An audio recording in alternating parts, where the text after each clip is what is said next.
this short and sweet because it's October 30th and we just had a heck of a 2-year-old come through at 10 yards already, just a little after 7. Haven't heard that buck grunt down here in the holler, and he ended up grunting 3 more times as he worked up this trail and then dumped into this little pinch. This is just a little flat, and just to the north here, there's kind of the head of a drainage, and those deer like to work around the head of the drainage. We've got a Moultrie mobile right here. It's been getting a lot of action. Bucks working this scrape that's overhanging right here on the edge of this trail. And then we've actually got a Moultrie mobile on the north end, on the other side of the drainage, on a trail that deer are working that way. So we have a pretty good idea how deer work through this area. Last year, I was hunting in here and harvested 2 does. Just a pile of deer come through this area this time of year. Big bedding area over here to the south. This bedding area we felled cedars, used prescribed fire this past spring, and so there's a lot of new growth that came on during the growing season. So big bedding area, hardwood timber to the north, with a little west in it. Wind this morning, so our wind's kind of cutting like this. And there's a power line right behind us, so that wind hits that power line and channelizes down that power line. Bucks love to cruise this time of year. Have had a lot of encounters. I've seen a lot of action on trail cameras here. This is just a great travel corridor pinch point to be here during the pre-rut, October 30th.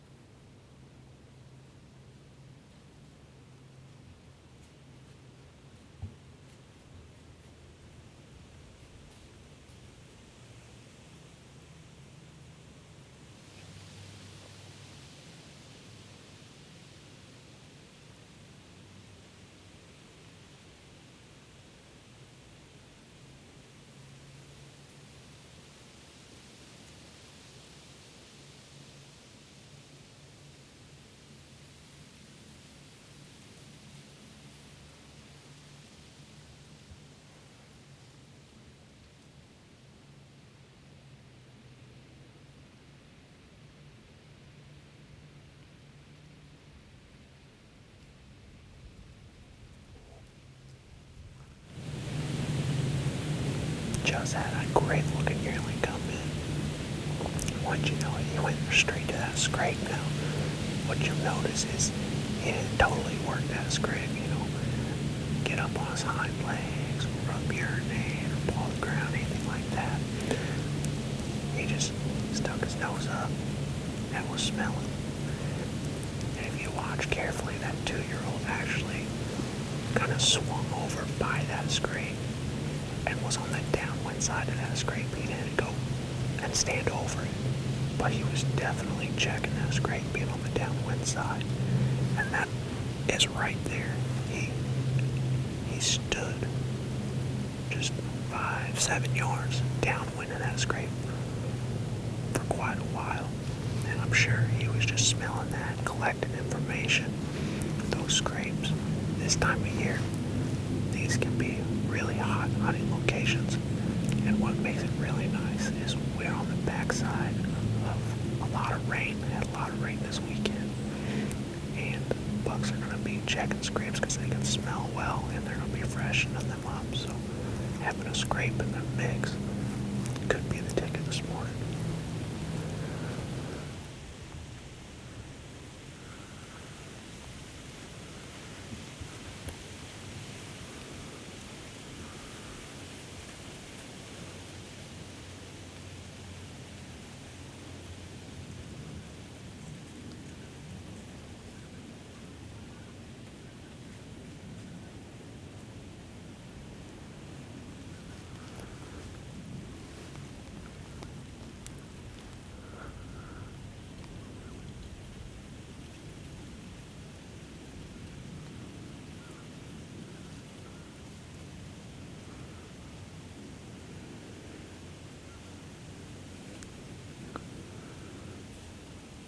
Well, what a morning here in southern Missouri. It's into October, of course, bluebird skies, cold front. It was, mid to high 20s this morning. Wind chill was right in there, a little cooler, but just a great morning to be in the stand there in the pre-rut. Bucks were cruising this morning. First thing, had one coming in grunting, worked downwind of a scrape that was, within 15 yards of the stand. Came through there not long after, yearling, saw some does and young bucks pushing in the timber. Does were feeding on acorns, and then had a yearling just before we climbed down come in and work the scrape too. So scrapes are hot right now.